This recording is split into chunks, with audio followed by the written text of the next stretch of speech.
নমস্কার বন্ধুরা, প্রাণ গার্ডেনিং চ্যানেলের আরেকটা ভিডিওতে সবাইকে স্বাগত জানাই। বন্ধুরা, আজকে আমি আলোচনা করব যে গরমের খুব জনপ্রিয় একটা ফুলের গাছ, বেলি ফুলের গাছ নিয়ে। তো বেলি ফুলের গাছ কিভাবে প্রতিস্থাপন করতে হয়, তার কাটাই ছাঁটাই কিভাবে হবে, তো তার টোটাল কেয়ার কি হবে, আমি কিন্তু সেটা নিয়ে আলোচনা করব। গরমের গাছগুলোর মধ্যে অন্যতম সহজ গাছ হলো বেলি ফুলের গাছ। তো আমি প্রথমে এটার কাটাই ছাঁটাই নিয়ে কথা বলবো, তার আগে বলে দেবো মাটিটা কেমন হবে। বন্ধুরা, আমি গরমের সব ফুল গাছের জন্য জবা ছাড়া একটা মাটির কথা বলেছিলাম, সেটা আমার ভিডিওতে অলরেডি আছে। আমি কিন্তু বেলি ফুল গাছের জন্য ঠিক সেম মাটি ইউজ করব এবং তারপর আমরা সেই মাটিতে গাছটাকে প্রতিস্থাপন করব। আমি এই গাছটাকে প্রথমে প্রতিস্থাপন করেছিলাম, তারপর গাছটা ক্রমশ বাড়তে থাকে। এখন আমার গাছটির বয়স মোটামুটি 3 বছর মতো হয়ে গেছে। তো সেটার জন্য আমি যে মাটি ব্যবহার করব, নতুন গাছ যারা প্রতিস্থাপন করবে তারাও কিন্তু সেই সেম মাটি ইউজ করবে। আমি কাটাই ছাঁটাই করে গাছটাকে এখন দেখাবো। তোমরা যারা নতুন প্রতিস্থাপন করবে তারা কাটাই ছাঁটাই না করে গাছটাকে প্রথমেই বসাবে। আর বসানোর জন্য প্রথম যারা নতুন বাগানি তারা কিন্তু 6 ইঞ্চির মাটির টব ইউজ করবে। আর তার থেকে যদি একটু বড় সাইজের গ্রো ব্যাগে তোমরা গাছ কেনো, সেক্ষেত্রে 8 ইঞ্চি বা 10 ইঞ্চির কোনো রকম মাটির টবে গাছটা করতে পারো। যাদের কাছে মাটির টব থাকবে না তারা প্লাস্টিকের টবে করবে। তো এবার প্রুনিং নিয়ে বলতে গেলে আমি বলবো যে প্রুনিংয়ের জন্য উপযুক্ত সময় হচ্ছে আমাদের ফেব্রুয়ারি মাসের সেকেন্ড উইক থেকে মার্চ মাসের ফার্স্ট উইকের মধ্যে। তবে কোনো কোনো সময় থাকে যে গরমটা একটু তাড়াতাড়ি পড়ে যায়, অর্থাৎ ফেব্রুয়ারি মাসের শুরুর দিকেই পড়ে যায়। তখন কিন্তু ফেব্রুয়ারি মাসের প্রথম সপ্তাহেতেও কাটাই ছাঁটাই করা যায়।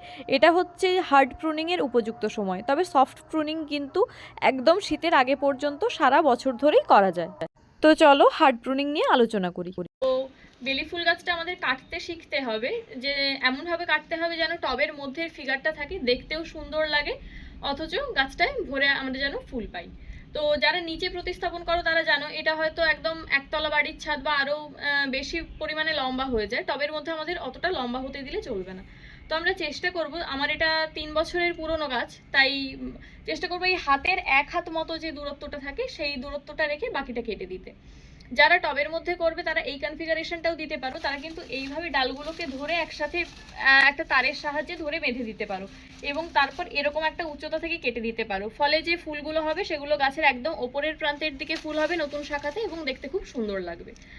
আর আমি যে প্রসেসে কাটাই ছাটাই করে আমি ওইভাবে বেঁধে করি না, আমার গাছটা দেখে নিশ্চয়ই বুঝতেই পারছো। এটা কিন্তু প্রচুর পরিমাণে ফুল দেয় ঠিকঠাক করে কাটাই ছাটাই করতে পারলে। আরেকটা জিনিস মনে রাখতে হবে, সেটা হচ্ছে যে এটার কিন্তু পুরনো ডালে ফুল আসে না। যত আমরা কাটাই ছাটাই করবো এবং নিউ ব্রাঞ্চ আসবে তত কিন্তু সুন্দরভাবে আমাদের ফুল হবে। তো আমি সেইভাবে ওরকম 1 হাত দূরত্ব রেখে মোটামুটি গাছটাকে কাটাই ছাটাই করে দিচ্ছি। সুন্দরভাবে কাটতে হবে, দেখবো যে কোনো ডাল যেন ওভারল্যাপিং অবস্থায় না থাকে গাছের, আর গাছের ভেতরে যেন কোনো পুরনো দুর্বল লিকলিকে ডাল ইত্যাদি না থাকে। যত সুন্দরভাবে কাটাই ছাটাই করা হবে, দুর্বল ডাল থাকবে না, তত অন্যান্য ডালপালাগুলো খাওয়ার পাবে। ফলে আমরা যে ফুলটা পাবো সেটা একদম নেট ফুল পাবো। এই যেমন একটা ডাল, আমি এটা কাছ থেকে দেখাবো, এই ডালটা একদম দুর্বল ডাল, এটাই গাছের এরকম ভেতর থেকে বেরিয়েছে। তো এই ডালগুলোতে কিন্তু কোনো রকম ভালো পরিমাণে স্ট্রং ফুল হবে না। এই ধরনের ডালগুলোকে আমরা কিন্তু গোড়া থেকে কাটাই ছাটাই করে দেবো। তো আমরা গোটা গাছটাকে এইভাবে মোটামুটি কাটতে থাকবো একটা সেম উচ্চতা নিয়ে। এইখানে আমি একটা দেখাবো, এইখানে একটা ওভারল্যাপিং ডাল আছে, এই ডাল দুটো পরস্পরকে ক্রস করছে। আমরা কিন্তু এই দুটো ডাল এখান থেকে রাখবো না। এই ডালটা আমি এখান থেকে কেটে ফেলেছি। এর যদি সমান উচ্চতা নিয়ে কাটতে হয় এই ডালটাকে, তাহলে হয়তো এই জায়গা থেকে কাটতে হবে, কিন্তু আমরা দেখতে পাচ্ছি এটা নিউ ব্রাঞ্চ বেরোচ্ছে। এটা যদিও নিউ ব্রাঞ্চ বেরোচ্ছে এবং ব্রাঞ্চটা খুব ভালো, এতে ফুল আসার সম্ভাবনা আছে, তাও এটা এখানে যেহেতু ক্রস করছে সেই জন্য আমরা কিন্তু এটাকে মোটামুটি চেষ্টা করব এমন একটা জায়গা থেকে কেটে ফেলার যে জায়গা থেকে এটা ওভারল্যাপিং হওয়ার আর কোনো চান্সই থাকবে না। তো সেই জন্য আমি এটাকে মোটামুটি সেইভাবে কেটে দিচ্ছি। গোটা গাছটাকেই আমরা সেইভাবে কাটাই ছাটাই করা কমপ্লিট করব।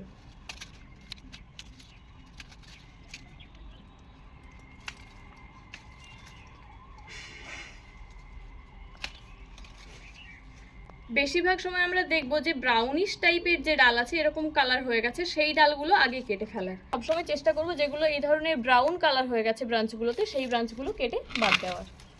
তো সেইভাবে আমরা কাটাই ছাটাইটা কমপ্লিট করব।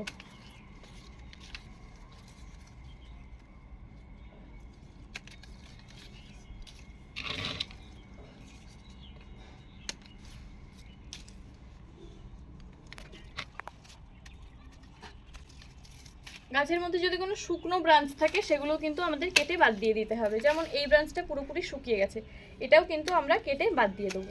শুকনো ব্রাঞ্চগুলো কিন্তু কোনোভাবেই রাখা যাবে না।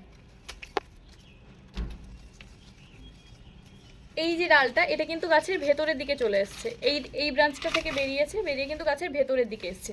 এই যত ব্রাঞ্চ ভেতরের দিকে আসবে এগুলো কিন্তু একটাও আমরা রাখবো না। গাছের ভেতরটা যত ভালো রোদ হাওয়া খেলবে তত কিন্তু গাছের গ্রোথ খুব সুন্দর হবে। আর এই ধরনের যত রোগা লিকলিকে ডাল আছে, এই যে এই ধরনের ডালগুলো, এগুলো আমরা একদম গোড়া থেকে কেটে বাদ দিয়ে দেবো।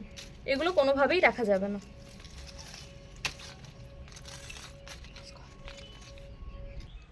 মোটামুটি আমাদের প্রুন করা হয়ে গেছে একটা হাইট মেনটেন করে। এইবার আমি দেখাবো যে এই ধরনের যে ব্রাঞ্চগুলো আছে, এই ধরনের ব্রাঞ্চগুলো কিন্তু আমি কাটছি না, রেখে দিচ্ছি। যারা চাইবে যে না সেম হাইট মেনটেন হোক, তারা কিন্তু এইভাবে একটু পিঞ্চিং করে দেবে, তাতেই হবে। কারণ এটা একদম নিউ ব্রাঞ্চ, এই ব্রাঞ্চে কুঁড়ি আসার সম্ভাবনা খুব বেশি। তাই এইভাবে যে দু একটা ডাল বেরোচ্ছে, আমি সেই দু একটা ব্রাঞ্চ রেখেছি, আর বাকিগুলো মোটামুটি চেষ্টা করেছি প্রুন করে দেওয়ার। তবে এই নিউ ব্রাঞ্চের হাইট যদি খুব বেশি হয় তাহলে কিন্তু একটা লেভেল করে কেটে দেওয়ার চেষ্টা করবে। এইবারে আমরা আসছি রুট প্রুনিংয়ের বিষয়ে। বন্ধুরা, বেলি ফুল গাছে রুট খুব তাড়াতাড়ি বাউন্ড হয়ে যায়, এটা বলার অপেক্ষা রাখে না। তাই বছরে একবার করে রুট প্রুন করতেই হবে। রুট প্রুন করার পর আমরা কোন মাটিতে এটাকে আবার প্রতিস্থাপন করব সেই নিয়ে আমি একটা ভিডিও অলরেডি বানিয়েছি। সেটা হচ্ছে গরমের সব ফুল গাছের জন্য, জবা বাদে অন্যান্য ফুল গাছের জন্য মাটি প্রস্তুতির পদ্ধতি। তো সেই পদ্ধতিতে আমি মাটিটা প্রস্তুত করে নিয়েছি, সেই মাটি দিয়ে এটার রুট প্রুন করে এবার আমি এটাকে প্রতিস্থাপন করব। তো চলো রুট প্রুনিংটা স্টার্ট করা যাক। তো রুট প্রুন করার জন্য আগে এটাকে টব থেকে বের করতে হবে। একদিন বা দুদিন জল না দিলে এই রুট বলটা এমনি ড্রাই হয়ে যাবে, তখন টব থেকে এটা একটু আলগা এমনিতেই হয়ে যাবে। তাও যদি না হয়, টবটাকে উল্টো করে এই মাটিতে এইভাবে হাতটা দিয়ে একটু কোনো রেলিংয়ের ধারে ঠোকা মারলে রুট বলটা বেরিয়ে আসবে। আমার যেহেতু অনেক পুরনো গাছ, সেক্ষেত্রে আমি হালকা করে একটু টান দিলেই গাছটা বেরিয়ে আসবে।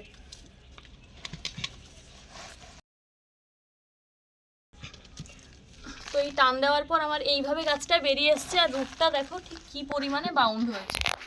এইভাবে রুটটা বাউন্ড হয়ে গেছে একটা গাছের। এইভাবে কিন্তু রুট বাউন্ড হলে গাছের বৃদ্ধি একদম পুরোপুরি থেমে যাবে এবং পরের বছর গাছ কিন্তু অতটা ভালো ফুল দেবে না বা পারফর্ম করবে না। তাই আমাদের চেষ্টা করতে হবে এই রুটটা কেটে বাদ দিয়ে দেওয়ার। তো আমরা প্রথমে করব কি, এটার নিচে যে ড্রেনেজ তৈরি করেছিলাম তার নুড়ি বালি ইত্যাদি আছে, সেগুলো আমি বের করে নেব, কারণ এগুলো আমি রিইউজের জন্য ব্যবহার করি। তো যাদের কাছে এগুলো নতুন থাকবে তারা কিন্তু একদম ডিরেক্টলি রুট প্রুন করতে পারে।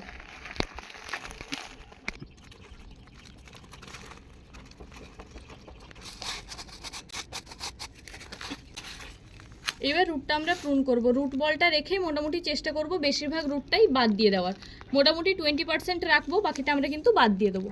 আর রুট প্রুন করার সময় এরকম ধারালো কোনো অস্ত্র নিতে হবে, যাতে বারবার মেরে মেরে আঘাত করে শিকড়টাকে না কাটতে হয়।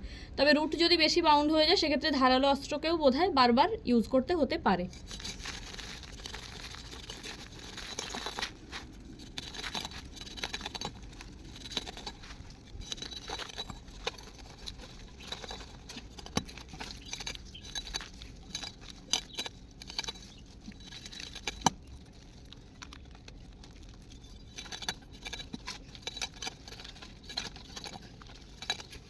তো বেশিরভাগ রুটটা আমি কেটে বাদ দিয়ে দিয়েছি। তারপর রুট বলটার অবস্থা এরকম হয়েছে। ওপর থেকে ফিডার রুটগুলো আমি একটু ছাড়িয়ে দেবো, যাতে নিউ যে মাটিটা আমি দেবো সেটা যেন ফিডার রুটগুলোতে পায়, ফলে তাড়াতাড়ি গাছটা বেড়ে উঠতে পারে। তো এইভাবে রুটটা কিন্তু প্রুন করে দেওয়ার প্রয়োজন আছে, কারণ বেলি ফুল গাছের রুট কিন্তু খুব তাড়াতাড়ি বাড়ে। তাই আমরা চেষ্টা করব বেশিরভাগ রুটটাই প্রুন করে দেওয়ার।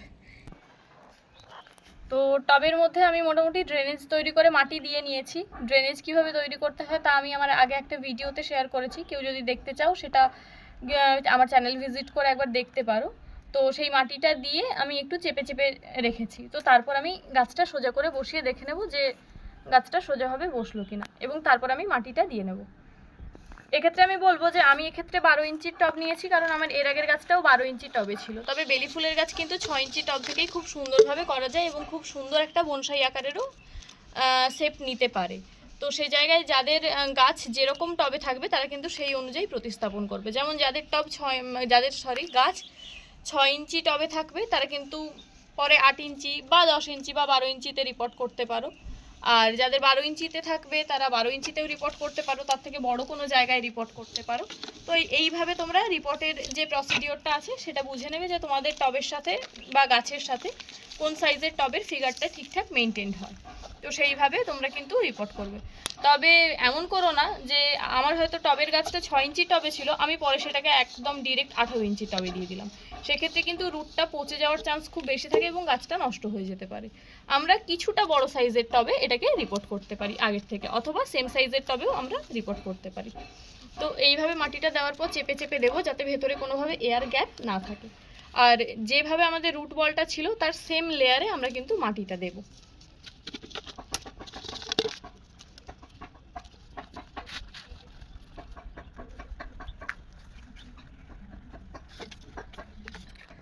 তো চেপে চেপে আমার মাটিটা মোটামুটি ভরাট করা হয়ে গেছে টবে। এবারে আমাদের যে কাজগুলো আছে সেটা হচ্ছে কাটা জায়গায় আমি ফাঙ্গিসাইডের লেই লাগিয়ে দেবো। এটা কিন্তু আরও একটা কাজ করা যায়, ফাঙ্গিসাইড 1 লিটার জলে 2 গ্রাম গুলে ভালো করে গাছটায় স্প্রে করে দেওয়া যায়। কাটাই ছাটাইয়ের সময় হওয়া উচিত বিকেলবেলা, অর্থাৎ রোদটা যখন গড়ে যাবে তারপর সন্ধ্যেটা আসবে, সেই সময় আমরা কাটাই ছাটাই করতে পারি। তো যেটা বলছিলাম, এবার আমি ফাঙ্গিসাইডে লেই করে লাগিয়ে দেবো। তো আমি মোটামুটি সব কাটা জায়গাগুলোতে ফাঙ্গিসাইডের লেই করে রেখেছি, সেটা ভালো করে লাগিয়ে দেবো যাতে এই কাটা জায়গাগুলো থেকে ছত্রাক অ্যাটাক না করতে পারে। তো আরেকটা যেটা আমি ভিডিওতে বলতে ভুলে গেছি সেটা হচ্ছে যে আমরা যখন কাটাই ছাটাই করব, এই কাটাই ছাটাইয়ের প্রত্যেকটা পয়েন্ট হওয়া উচিত 45 ডিগ্রি অ্যাঙ্গেলে, যাতে এই সময় রাতে যদি হালকা শিশির পড়ে বা বৃষ্টির জল পড়ে তাতে এই জায়গাগুলোতে জল জমে ফাঙ্গাস অ্যাটাক যাতে না হয় সেই চেষ্টা আমরা করব মোটামুটি।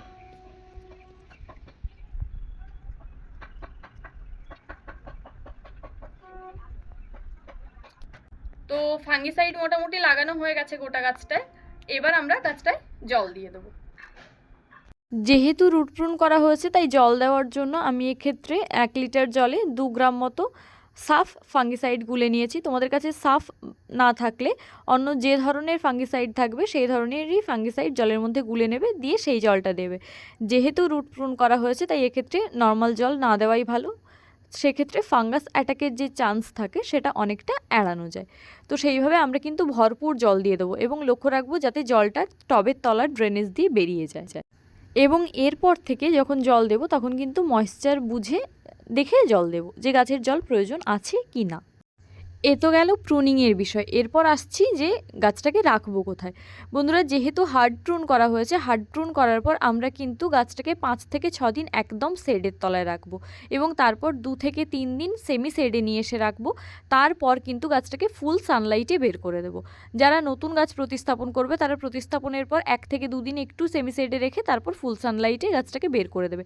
যেহেতু এটা গরমের গাছ তাই ফুল সানলাইটে প্রচুর এনার্জি পাবে এবং প্রচুর পরিমাণে ফুল দেবে। তবে হ্যাঁ, যখন মে জুন মাসে গ্রীষ্মের প্রচণ্ড দাবদাহ তৈরি হয়ে যাবে তখন কিন্তু এটাকে আমরা ফুল সানলাইটে রাখবো না, তখন আমরা চেষ্টা করব একটু সেমি শেডে রাখার বা গ্রিন নেটের তলায় রাখার মতো। এবার আসছি খাওয়ার কি দেব। বন্ধুরা, প্রুনিং করার পর 1 সপ্তাহ আমরা গাছটাকে শেডে রাখবো।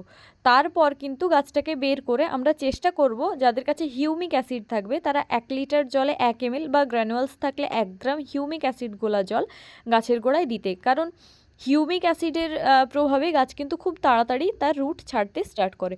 এবার অনেকেই আছে যাদের কিন্তু হিউমিক অ্যাসিড কেনার টাকা নেই, তারা কি করবে না 1 লিটার জলে সর্ষের খোল ভেজাবে 100 গ্রাম, ওটা 3 থেকে 4 দিন পচাবে, তারপর তার সাথে 10 লিটার জল অ্যাড করে সেই পাতলা খোলের জল গাছের গোড়ায় দেবে।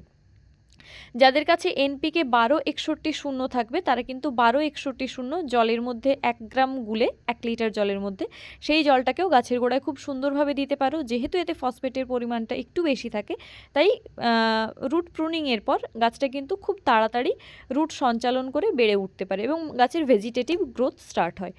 আমরা প্রুনিংয়ের 15 দিন পর গাছে কিন্তু 1 লিটার জলে 1.5 ml মিরাকুলান মিশিয়ে ভালো করে গাছে স্প্রে করে দেব।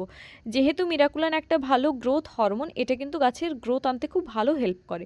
যাদের কাছে মিরাকুলান থাকবে না তারা কিন্তু অন্য যে কোনো ভালো ব্র্যান্ডের গ্রোথ হরমোন গাছে স্প্রে করতে পারো। আর যারা হিউমিক অ্যাসিড দেবে তারা কিন্তু হিউমিক অ্যাসিড দেওয়ার 1 থেকে 2 দিন পর গাছের গোড়ায় খোলের যে জলটা সেটা প্রয়োগ করতে পারো, সেক্ষেত্রে কোনো সমস্যা নেই। গাছ প্রুন করার পর হিউমিক অ্যাসিডের জলটা 2 থেকে 3 বার দেওয়া যেতে পারে এবং সেটা সপ্তাহে 1 দিন করেই দেওয়া যেতে পারে। যারা নতুন গাছ প্রতিস্থাপন করবে তারা কিন্তু 1 মাস ধরে দিতে পারো, তবে সেটা সপ্তাহে 1 দিন করে হিউমিক অ্যাসিডের যে জলটা, অর্থাৎ সপ্তাহে 1 দিন করে হলে আমরা টোটাল 4 বার হিউমিক অ্যাসিড গোলা জলটা দিতে পারি। তবে এটা অপশনাল, না দিলেও কোনো সমস্যা হবে না। এবারে আসছি মূল খাওয়ারের বিষয়ে। বন্ধুরা, প্রুন করার পর আমরা খোলের জল তো দেবো, যেহেতু এতে নাইট্রোজেন থাকে গাছটা তো বাড়তে স্টার্ট হবে, কিন্তু আমাদের কিন্তু গাছে মূল খাওয়ার দিতে হবে। সেক্ষেত্রে আমরা কি করব না, যারা জৈব পদ্ধতিতে গাছ করো তারা কিন্তু গাছের গোড়ায় মিক্সড খাবার দেবে। সেক্ষেত্রে সর্ষের খোল, নিমখোল, হাড় গুঁড়ো, শিংকুচি সম পরিমাণে মিশিয়ে তার থেকে 2 থেকে 3 মুঠো 10 বা 12 ইঞ্চি টবের জন্য দেওয়া যেতে পারে। যাদের গাছ 6 ইঞ্চি টবে থাকবে তারা এর হাফ পরিমাণ ব্যবহার করবে, আর যাদের 8 ইঞ্চি টবে থাকবে তারা কিন্তু হাফের একটু বেশি দেবে। অনেকেই আছো যারা পুরোপুরি জৈবভাবে বাগান করো না, সেক্ষেত্রে কি করবে না, 1 মুঠো সর্ষের গুঁড়ো খোল নেবে আর হাফ চামচ ফসফেট নেবে, হাফ চামচ পটাশ নেবে। এই পটাশটা সাদা পটাশ হলে সব থেকে ভালো হয়, যাদের কাছে সাদা পটাশ থাকবে না তারা লাল পটাশ ব্যবহার করতে পারো। জৈব মিশ্র সারের ক্ষেত্রে সর্ষের খোল, নিমখোল, হাড় গুঁড়ো, শিংকুচি সমপরিমাণে মিশিয়েও ব্যবহার করা যায়। আবার ওর সাথে যে কোনো একটা উপাদান অমিট করে তার জায়গায় অন্য কোনো সমপরিমাণ উপাদান দিয়ে ফিল আপ করা যায়। যেমন সর্ষের খোল, হাড় গুঁড়ো, শিংকুচি এগুলো মোটামুটি সমপরিমাণে দিয়ে তার সাথে একটু লেদার মিল বা ফিশ মিল বা ব্লাড মিল ব্যবহার করা যেতে পারে, এবং মাঝে মধ্যে মিক্সড খাবারের ইনগ্রিডিয়েন্টসগুলো চেঞ্জ করলে গাছ কিন্তু খুব ভালোভাবে নিতে পারে। গরমের শুরুতে আবার গাছে কিন্তু মালচিং করতে হবে, তখন কিভাবে মালচিং করতে হবে আমি সেই নিয়ে একটা ভিডিও পরে আনবো, তো সেটা আমাদের মেনটেন করতে হবে। এই সময় গাছে যেহেতু প্রচুর পরিমাণে ফুল আনানোর প্রয়োজন হয় গ্রোথের পরেই, তো সেই সময় কিন্তু আমাদের গাছের মিক্সড খাবারের সাথে কিছুটা পরিমাণ ম্যাগনেসিয়াম সালফেট অ্যাড করতে হবে। সেক্ষেত্রে মিক্সড খাবারের সাথে বা গাছে মান্থলি আমরা যে খাবারটা দিচ্ছি তার সাথে কিন্তু 2 থেকে 3 গ্রাম করে ম্যাগনেসিয়াম সালফেট অ্যাড করে দেব। ম্যাগনেসিয়াম সালফেট এক্ষেত্রে দেওয়াটা খুব must. Magnesium sulphate Epsom salt হিসেবে বাজারে কিনতে পাওয়া যায়। এই ম্যাগনেসিয়াম সালফেট গাছের গোড়ায় খাওয়ার হিসেবে দেওয়া ছাড়াও আরেকভাবে প্রয়োগ করা যায়, সেটা হচ্ছে 1 লিটার জলে 1 থেকে 1.5 গ্রাম মতো গুলে নিয়ে ভোরবেলা গাছের পাতায় স্প্রে করা যায়। আর এই স্প্রেটা আমরা চেষ্টা করব 10 দিন ছাড়া ছাড়া স্প্রে করতে। ম্যাগনেসিয়াম সালফেট স্প্রে করতে থাকলে কিন্তু গাছের পাতা চকচকে সবুজ হয়ে থাকবে। এবার প্রুনিং করার পর গাছের কিন্তু অন্যতম প্রধান উপাদান হলো অনুখাদ্য। যাদের দামি অনুখাদ্য কেনার মতো পকেট মানি থাকবে না তারা বাজার থেকে দানা অনুখাদ্য কিনে মিক্সড খাবারের সাথে সেটা ব্যবহার করবে। আর না হলে যে কোনো ভালো ব্র্যান্ডের অনুখাদ্য, যেমন অ্যাগ্রোমিন গোল্ড বা অ্যাগ্রোমিন ম্যাক্স বা মবোমিন ইত্যাদি যে কোনো ভালো ব্র্যান্ডের একটা অনুখাদ্য 1 লিটার জলে যদি পাউডার হয় 1 গ্রাম আর যদি লিকুইড হয় তো 1 ml দিয়ে ভালো করে ঝাঁকিয়ে গোটা গাছে স্প্রে করবে। এটা কিন্তু 15 দিন ছাড়া করতেই হবে, কারণ এই সময় গাছের কিন্তু অনুখাদ্যের খুব চাহিদা থাকে। এ তো গেল প্রুনিংয়ের পর পুরনো গাছে কী খাবার দেব।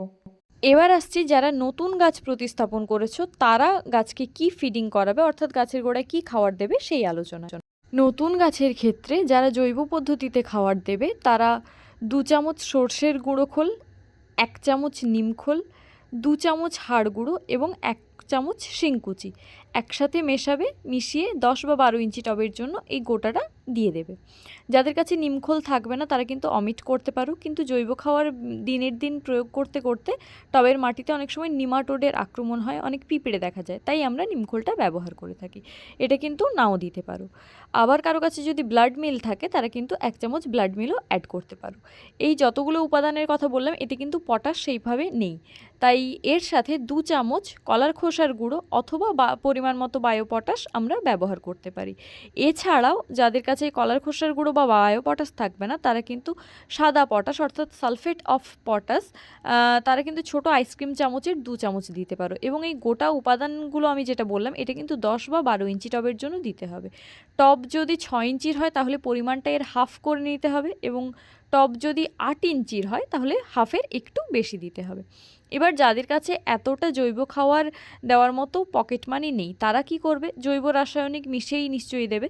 তো সেক্ষেত্রে কি করবে, যদি সর্ষের খোল নিমখোল দুটো উপস্থিত থাকে তাহলে দুটো মিলিয়ে 1 মুঠো দেবে, আর যদি নিমখোল না থাকে তাহলে শুধুমাত্র সর্ষের গুঁড়ো খোল 1 মুঠো নেবে, হাফ চামচ অর্থাৎ আমরা যে চামচে খাওয়ার দাওয়ার খাই সেই চামচের হাফ চামচ ফসফেট নেবে এবং হাফ চামচের একটু বেশি পটাশ নেবে, জাস্ট একটু বেশি, বা ওটা হাফ চামচে নিলেও কোনো সমস্যা হয় না। সাদা পটাশ যাদের কাছে থাকবে তারা সাদা পটাশ দেবে, সাদা পটাশ যাদের কাছে থাকবে না তারা কিন্তু লাল পটাশ দেবে। এইটা কিন্তু তোমরা 20 দিন ছাড়া ছাড়া একবার করে রিপিট করবে। যারা টোটাল জৈব খাবার দেবে তারা কিন্তু মাসে একবার করে দেবে। আর আমি লাস্ট যে খাবারটা বললাম অর্থাৎ জৈব রাসায়নিক মিশিয়ে, এটা কিন্তু 20 দিন ছাড়া ছাড়া আমাদের রিপিট করতে হবে। এই খাবারটা আমি যেটা বললাম পটাশের পরিমাণ বা ফসফেটের পরিমাণ হাফ চামচ যেটা, এটা কিন্তু 10 বা 12 ইঞ্চি টবের জন্য। টব যদি 6 ইঞ্চির হয় তাহলে পরিমাণ হাফ করতে হবে, আর 8 ইঞ্চি হলে হাফের চেয়ে একটু বেশি দিতে হবে। এছাড়াও আরও যেভাবে গাছে খাওয়ার প্রয়োগ করা যায় সেটা হলো, গাছের গোড়ায় আমরা যেমন খাবার দিচ্ছি তা তো দিচ্ছি, তার সাথে সপ্তাহে 1 দিন করে পাতলা করে খোল পচা জল বা সবজির খোসা ভেজানো জল কিন্তু গাছের গোড়ায় দিতে পারি। গাছের প্রিলিমিনারি স্টেজে গ্রোথের জন্য কিন্তু এই ধরনের তরল সারের খুব প্রয়োজন। এটা কিন্তু গাছকে খুব ভালোভাবে বেড়ে উঠতে সাহায্য করে। এছাড়াও আরও এক ধরনের খাবার আমরা গাছে দিতে পারি, সেটা হচ্ছে সপ্তাহে 1 দিন করে যে কোনো ব্যালেন্সড এনপিকে, যেমন এনপিকে 19-19-19 অথবা 20-20-20 আমরা গাছের পাতায় স্প্রে করতে পারি। এবং এই স্প্রেটা আমরা 1 লিটার জলে 1 গ্রাম করে মিশিয়ে করব ভোরবেলা, যখন সূর্যের তেজটা খুব কড়া থাকবে না তখন। আচ্ছা, এরপর আমরা যেটা করব সেটা হচ্ছে গাছকে কিন্তু রোজ চেষ্টা করব স্নান করে ধুইয়ে দেওয়ার। যাদের কাছে গাছের পাতায় স্প্রে করার মতো ওয়াটার সলিউবল ব্যালেন্সড এনপিকে কেনার টাকা থাকবে না, তারা কিন্তু এটাকে অমিটও করতে পারো। তো এই গেল আমার টোটাল খাওয়ারের চার্টে। এইবারে আমরা আসবো যে গাছের রোগ পোকার বিষয়। বন্ধুরা, প্রুনিং করি বা এমনি নর্মাল গাছ প্রতিস্থাপন করি, যাই করি না কেন, বেলি ফুলের গাছের গোড়ায় যদি জল না জমে থাকে তাহলে কিন্তু সেই ধরনের রোগের আক্রমণ খুব একটা হয় না। তাও এক্ষেত্রে কখনো কখনো যদি জল জমার সমস্যা তৈরি হয় সেক্ষেত্রে কিন্তু শিকড়ে পচনশীল একটা রোগ ধরে।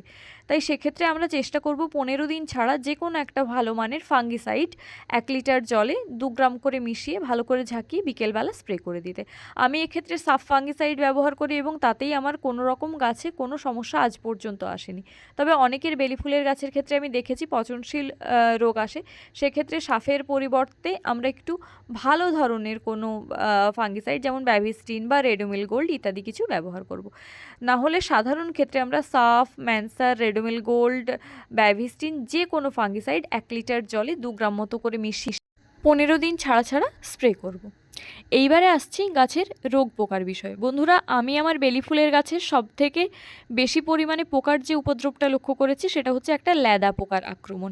এটা কিন্তু গাছে খুব বেশি পরিমাণে হয়। সেক্ষেত্রে প্রফিনোফস এবং সাইপারমেথ্রিন গ্রুপের যে কীটনাশকগুলো আছে সেই কীটনাশকগুলো আমরা 1 লিটার জলে 2 ml করে মিশিয়ে ভালো করে ঝাঁকিয়ে 15 দিন ছাড়া ছাড়া বা 10 দিনের ব্যবধানে বিকেলবেলা করে গোটা গাছে স্প্রে করে দিতে পারি। যারা জৈব কীটনাশক পুরোপুরিভাবে ব্যবহার করতে চাও তারা কিন্তু নিম অয়েল 1 লিটার জলে 2 ml মতো মিশিয়ে সপ্তাহে 1 দিন করে বিকেলবেলা ভালো করে গাছে স্প্রে করে দেবে। আমি মোটামুটিভাবে দেখেছি এছাড়াও এতে অ্যাফিডসের অ্যাটাক হয়, থ্রিপসের অ্যাটাক হয়, মাইটস খুব কম পরিমাণে অ্যাটাক করে। তো সেক্ষেত্রে আমরা ডাইমেথয়েড 30% এই গ্রুপের যে কোনো মেডিসিন, যেমন টাফগর হতে পারে, রোগর হতে পারে, রোগর প্লাস হতে পারে, আর এছাড়াও কনফিডার মানে ইমিডাক্লোরোপিড গ্রুপের যে কোনো মেডিসিন, এই দুটো অল্টার করে করে ইউজ করলেই মোটামুটি গাছে কোনো রকম রোগ পোকা আসে না। অর্থাৎ এ সপ্তাহে আমি যদি টাফগর ব্যবহার করি, পরের সপ্তাহে ইমিডাক্লোরোপিড গ্রুপের কনফিডার আমরা ব্যবহার করতে পারি। এছাড়াও যেভাবে মেডিসিনগুলো ব্যবহার করা যায়, টাফগর অথবা আমরা প্রফিনোফস সাইপারমেথ্রিন গ্রুপের যে মেডিসিন যেমন প্রফেক্ট সুপার ইউজ করতে পারি অল্টার করে, কাকা বা সুপারসোনাটা অল্টার করে ইউজ করা যায়। এই দুটোতেও কিন্তু খুব ভালোভাবে রেজাল্ট দেয়। সাদামাছির আক্রমণও মাঝে মাঝে এই গাছে হয়ে থাকে, তো সেক্ষেত্রে আমরা চেষ্টা করব এই মেডিসিনগুলোই অল্টার করে ইউজ করতে, তাতে কিন্তু সাদামাছির আক্রমণটাও মোটামুটি চলে যায়। এছাড়া গাছটাকে মোটামুটি জল স্প্রে করে ধুইয়ে দিতে থাকলে মাকড়ের আক্রমণের চান্স অনেকটা কমে যায়। তো বন্ধুরা, এই ছিল বেলি ফুল নিয়ে আমার টোটাল পরিচর্যার একটা ব্রিফ ডিসকাশন। কোনো পয়েন্ট হয়তো অমিট রয়ে গেল, তো তোমাদের যদি এর বাইরেও কোনো কোয়ারিজ থাকে তোমরা আমাকে কমেন্ট করে জানাতে পারো। ভিডিওটা কেমন লাগলো সেটা আমাকে অবশ্যই কমেন্ট করে জানিও। ভিডিওটা যদি ইনফরমেটিভ মনে হয় তাহলে প্লিজ চ্যানেলটা লাইক করো, তোমার বাগানি বন্ধুদের সাথে শেয়ার করো, আর চ্যানেলটা সাবস্ক্রাইব করে প্লিজ প্রাণ গার্ডেনিংয়ের সাথে থেকো। আসছি অন্য একটা ভিডিও নিয়ে। নমস্কার।